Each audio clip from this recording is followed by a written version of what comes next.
On this episode of China Uncensored, is Canada selling out to the Chinese regime? I mean, they do have pandas, though.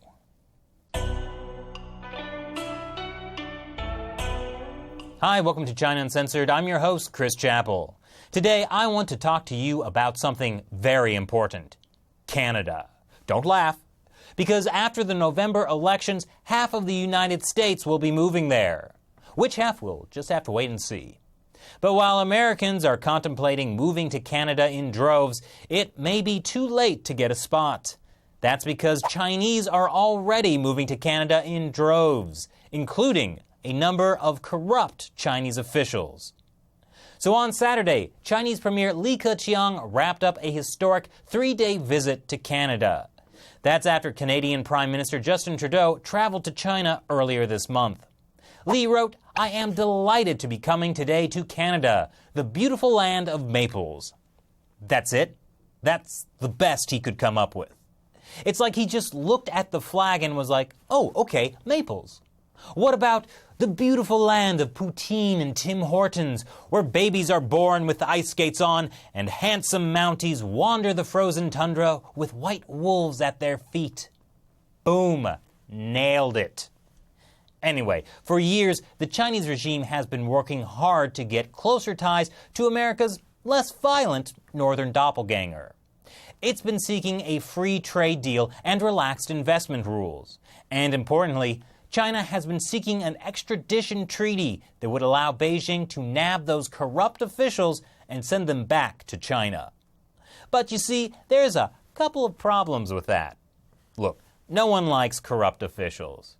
Okay, most corrupt officials. So why shouldn't Canada work with China to send them back and face trial? Well, for one, the Chinese regime labels all sorts of people as criminals, and a lot of people labeled as corrupt are victims of political purging. And then, of course, there are those pesky dissidents who criticize the Chinese regime, like artist Ai Weiwei. The regime once investigated him for so-called economic crimes.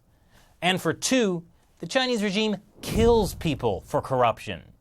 In China, unlike the United States, you can be executed for economic crimes, even embezzling just $500,000.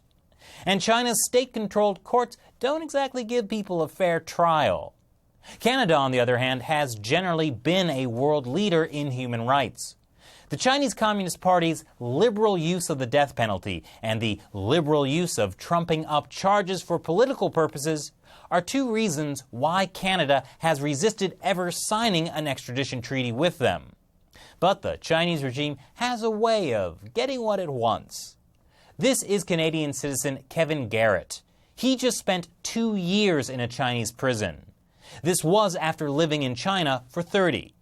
He and his wife ran a part-time Christian aid mission, giving food to starving North Koreans, or, as state-run Xinhua News calls it, accepting tasks from Canadian espionage agencies to gather intelligence in China.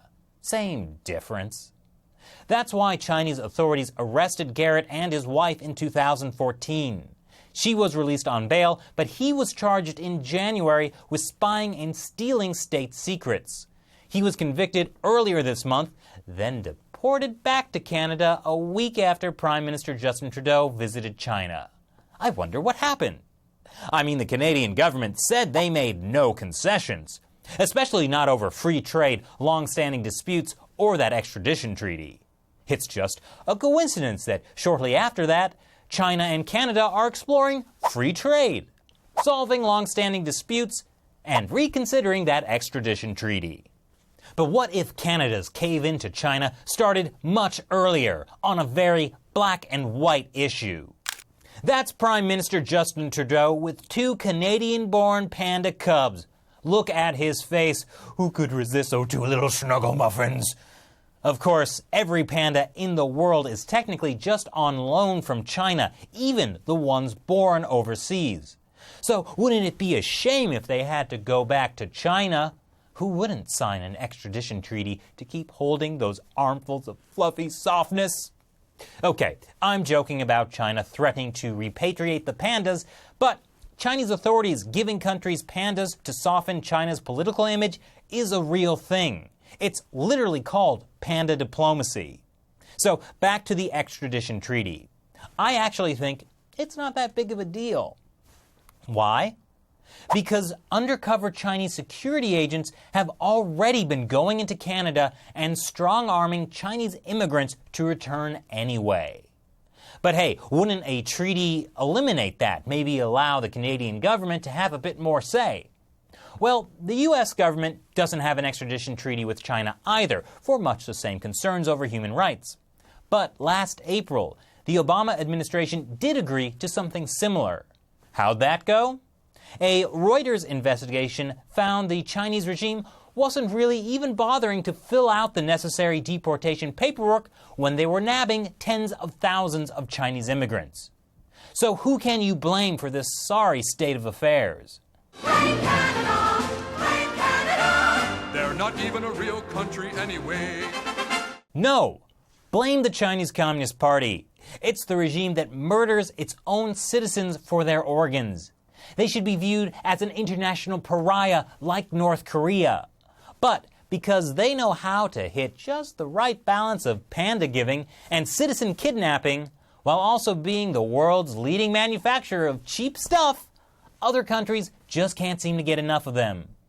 So what do you think about the Canadian government cozying up with the Chinese regime? Leave your comments below. Once again, I'm Chris Chappell. See you next time.